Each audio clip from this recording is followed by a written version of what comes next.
Muchísimas gracias por la invitación. ¿Cómo lo pasamos acá con usted? Sí, Vale, yo sé que estamos un poquito cansados, ya casi es hora de almuerzo, entonces les pido un poquitín de paciencia. Vamos a tratar de dar las, digamos, como los tips o las pautas de la manera pues más precisa posible. Entonces, vamos a hablar un poquito del síndrome de HELP y lo vamos a establecer. Me voy a enfocar básicamente en tres puntos importantes. El primero de ellos, dar una aproximación diagnóstica del síndrome describiendo las características principales del mismo. El segundo, establecer por qué las pacientes con síndrome de HELP deben ser manejadas en las unidades de cuidado intensivo obstétrico. Y en tercer lugar, dar unas pautas de manejo desde el punto de vista de cuidado intensivo. Entonces, en primer lugar, el síndrome de HELP es una condición que se considera afecta aproximadamente a 1 de cada 1000 embarazos. Teóricamente se considera como una condición que afecta, se presenta en el tercer trimestre de la gestación, presentándose principalmente entre la semana 35 y la semana 37 de gestación. A pesar de que el síndrome se planteó inicialmente como una complicación exclusiva de la condición preeclampsia, hoy ya se está empezando a reconocer como una entidad independiente y se establece que la asociación con preeclampsia se encuentra actualmente entre un 4 y un 12%, aumentándose un poquito, más o menos hasta el 20% en la condición de posparto. Desde el punto de vista diagnóstico, básicamente el síndrome tiene tres componentes.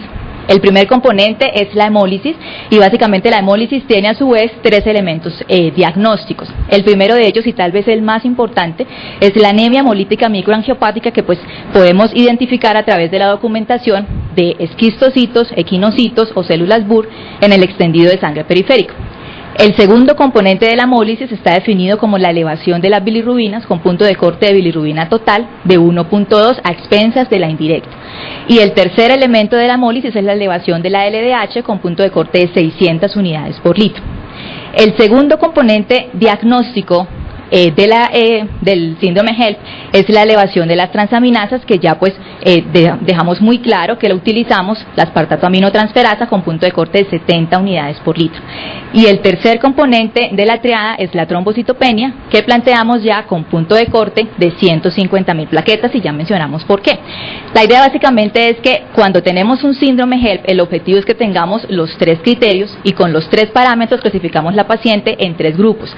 Clase 1 con plaquetas por debajo de 50.000, clase 2 con plaquetas entre 50.000 y 100.000 y clase 3 pacientes con plaquetas entre 100 y 150.000. ¿Por qué se ha utilizado el recuento de plaquetas? Básicamente porque la serie inicial que fue realizada por Martin y colaboradores planteó que el recuento de plaquetas se relacionaba con tasa de recuperación, con tasa de recurrencia y con desenlace perinatal. Ahora, esta otra condición de clasificación que teníamos anteriormente, de clasificación del síndrome como completo o incompleto, está como con tendencia a desaparecer básicamente porque la idea es que si estamos en el contexto de una preeclampsia severa y la paciente no cumple con los criterios, estas condiciones de HELP, L o LP estarían, digamos, relacionadas con una condición de disfunción orgánica que generaría severidad en la preeclampsia. Luego, realmente en este momento la idea es la paciente tiene o no tiene síndrome HELP y si tiene síndrome HELP, cuál es la clase que tiene de acuerdo al recuento plaquetario.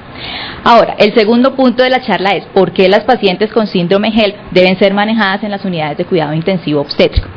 Cuando miramos las complicaciones de las pacientes con HELP que ingresan a las unidades de cuidado intensivo, básicamente se ha documentado en las últimas series que una de las principales complicaciones es la eclampsia, con un porcentaje muy importante que se encuentra en el 59%, a diferencia de series anteriores que planteaban que la principal complicación era la coagulación intravascular diseminada. Ya en las últimas series se ha planteado que puede existir una mayor asociación con eclampsia y esta asociación, como ya lo vamos a mostrar, digamos, representa un impacto importante en mortalidad. En segundo lugar, cuando se describieron estas complicaciones, se presentó hemorragia cerebral, no asociada a eclampsia, sino asociada al síndrome HELP. En tercer lugar, abrupcio de placenta y falla renal aguda. Y en cuarto lugar, isquemia cerebral con edema cerebral y posteriormente CID.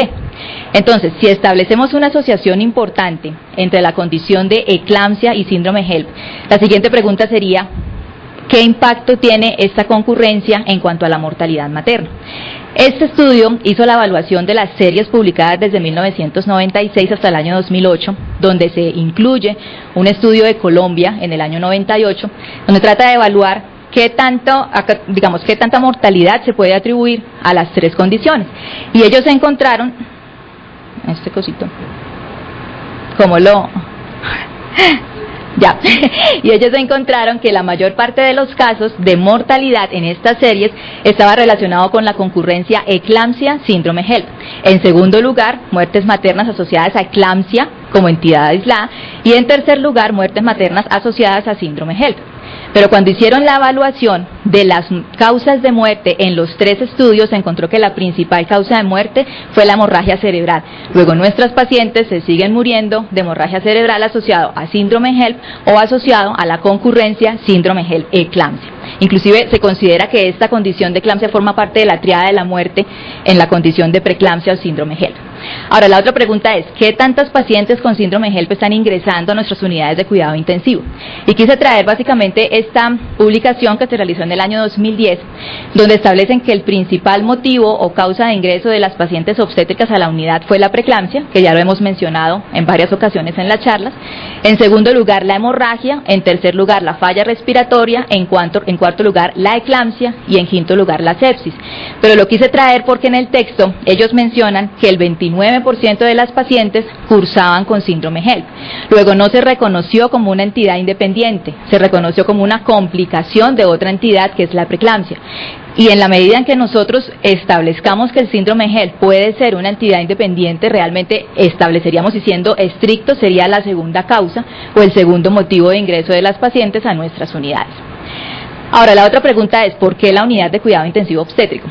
Básicamente, en este estudio se hizo la evaluación de la mortalidad materna asociada a causas obstétricas antes y después de la institucionalización o de la formalización de las unidades de cuidado intensivo obstétrico y de las unidades de alta dependencia.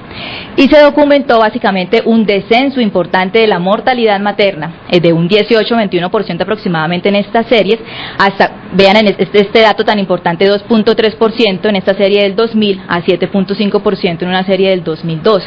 Y esta reducción se documentó tanto en países desarrollados como en países en desarrollo.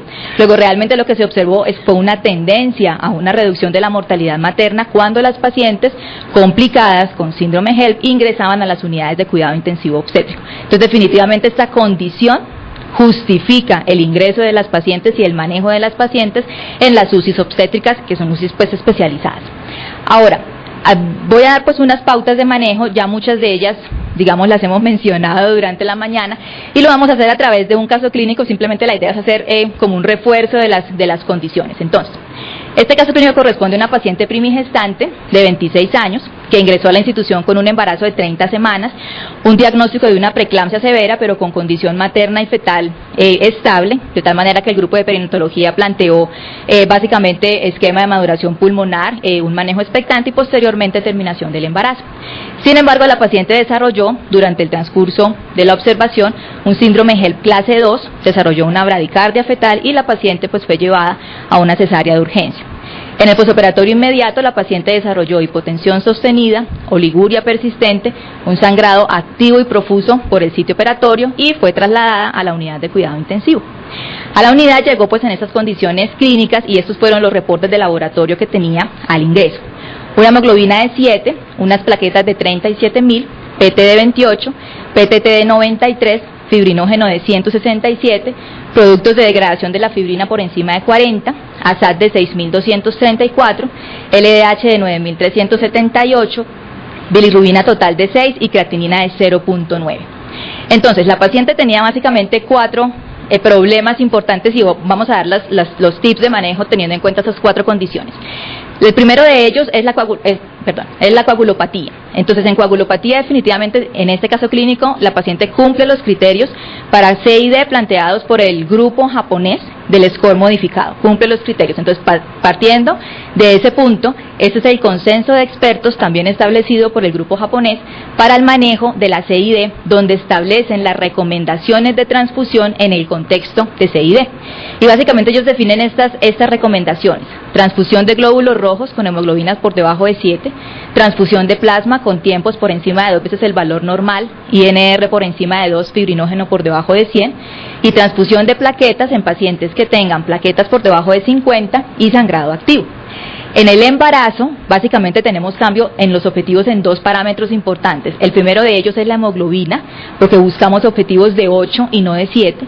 Y el segundo de ellos es el fibrinógeno, porque como todos sabemos el fibrinógeno normalmente se incrementa en el embarazo, luego el punto de corte que utilizamos y el objetivo que planteamos es 200 miligramos por decilitro y no 100.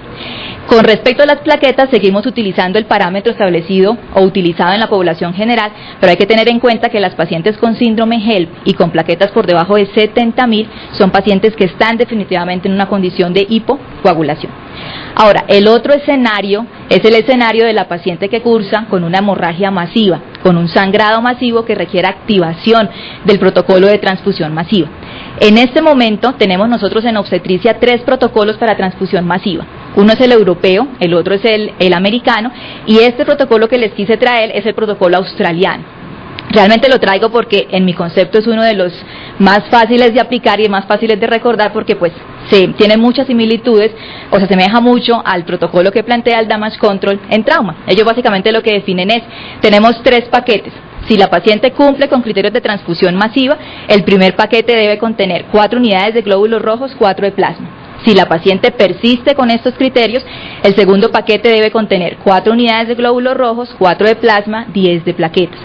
Y si la paciente persiste con criterios de transfusión masiva, el tercer paquete debe contener 4 unidades de glóbulos rojos, 4 de plasma y 8 de crioprecipitados.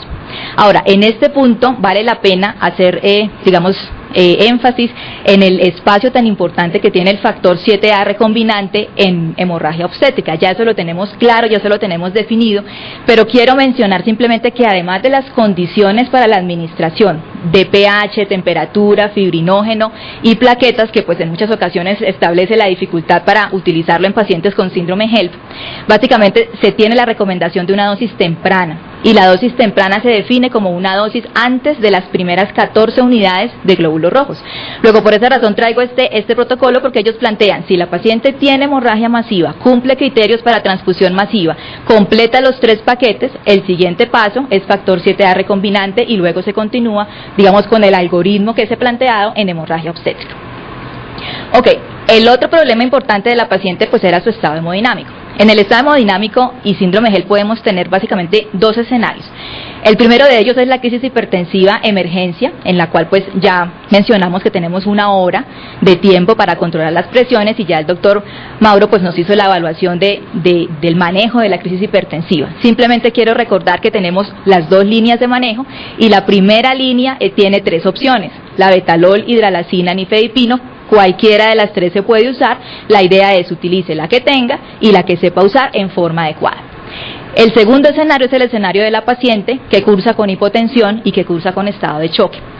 En este punto quiero hacer referencia a una condición importante y es que usualmente las pacientes con síndrome HELLP son pacientes que están hiperdinámicas, pero se considera que hasta en un 38% estas pacientes cursan con patrones hemodinámicos mixtos, que en muchas circunstancias dificultan un poco el manejo si no se tienen parámetros objetivos para manejar.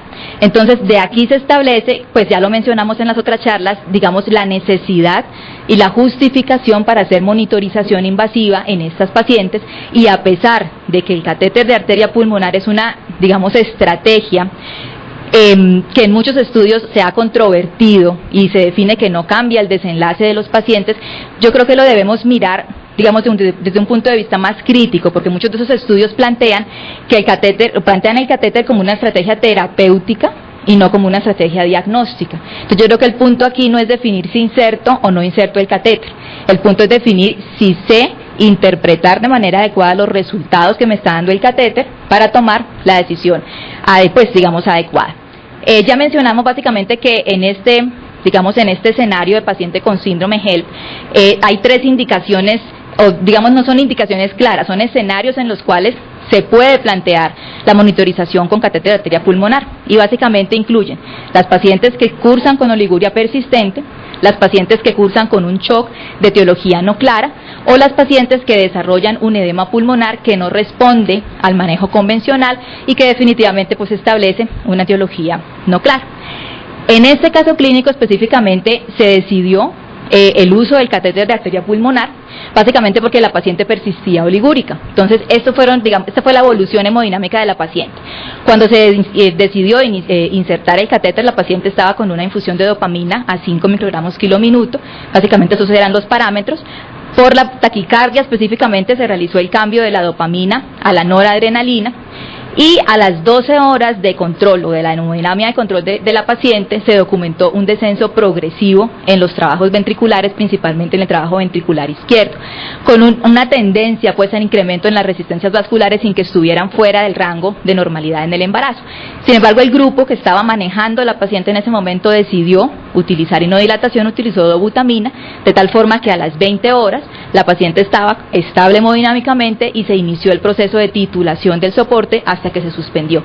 Luego realmente, digamos que en ese caso clínico se orientó de manera adecuada el manejo, teniendo en cuenta parámetros objetivos que aportó el catéter de arteria pulmonar. El tercer problema grande de la paciente pues del caso clínico fue la falla renal aguda, y en falla renal aguda quiero hacer mención, digamos, a dos aspectos importantes. El primero de ellos es tener en cuenta que los cambios fisiológicos del embarazo establecen un diagnóstico de falla renal aguda más temprano que en los pacientes de población general. Si nosotros tenemos en cuenta que las pacientes embarazadas cursan con niveles de creatinina promedio entre 0,4 y 0,5, pues cuando la paciente ya empieza a tener 0,8, 0,9 de creatinina, ya estamos empezando y cumplimos con ese criterio planteado por el AQIN en la clasificación de incremento de 0,3 miligramos con respecto a la creatinina de base. Entonces, esta condición es importante para tenerlo presente, porque la idea es que cuando la paciente con síndrome HELLP desarrolla falla renal, que se puede presentar, como ya mencionamos, en un 11%, si la paciente persiste con esta tendencia al deterioro, a pesar de que no cumpla con todos los criterios para soportarla desde el punto de vista renal, es una paciente a la que tenemos que empezar a tener en cuenta la terapia de reemplazo renal.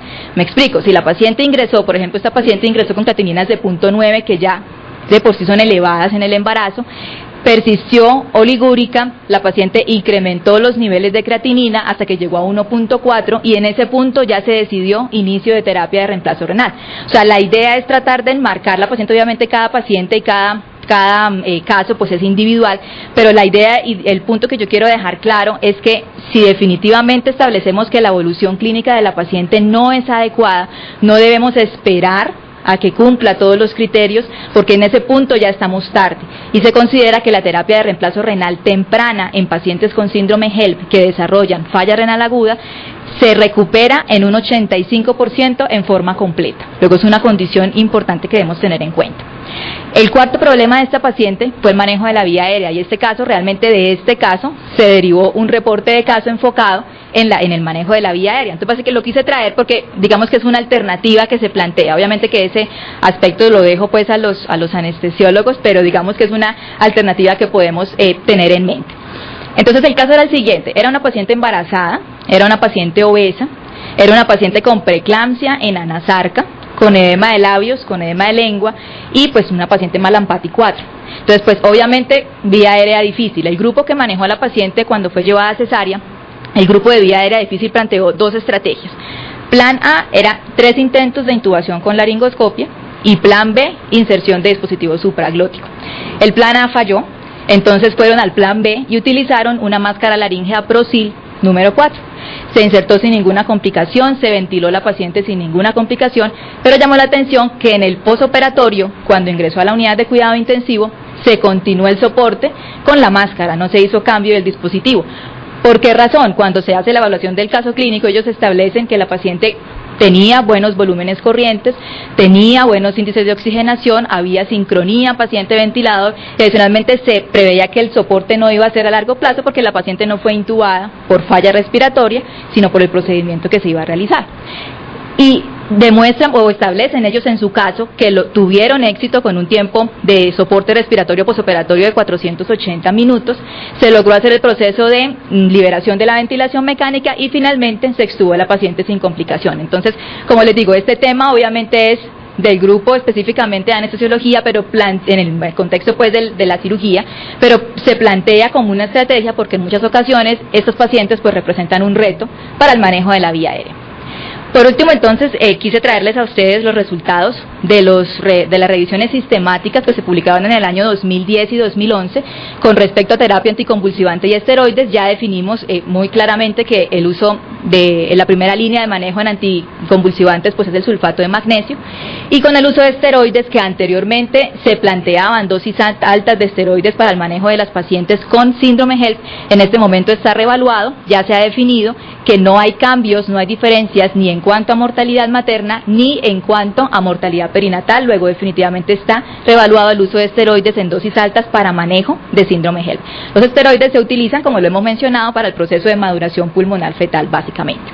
En conclusión, entonces, planteamos, el síndrome HELLP es una condición que se caracteriza por 3 estados: hemólisis, elevación de enzimas hepáticas y trombocitopenia, que ya lo clasificamos en todos los casos como un completo, o sea, ¿tiene síndrome HELLP o no tiene síndrome HELLP? Y si tiene síndrome HELLP, de acuerdo al recuento plaquetario, lo clasificamos como clase 1, clase 2 o clase 3, condición que está asociado con pronóstico, tanto materno como perinatal, que continúa siendo o se establece como una de los principales motivos de ingreso de las pacientes obstétricas a la unidad de cuidado intensivo, y que definitivamente, representa un porcentaje importante en cuanto a mortalidad materna, básicamente en relación con el desarrollo de la disfunción orgánica múltiple. Luego, esta condición realmente justifica el ingreso de las pacientes a las unidades, y específicamente, digamos que es lo que estamos tratando de organizar, el ingreso de las pacientes a unidades de cuidado intensivo especializados. Muchísimas gracias.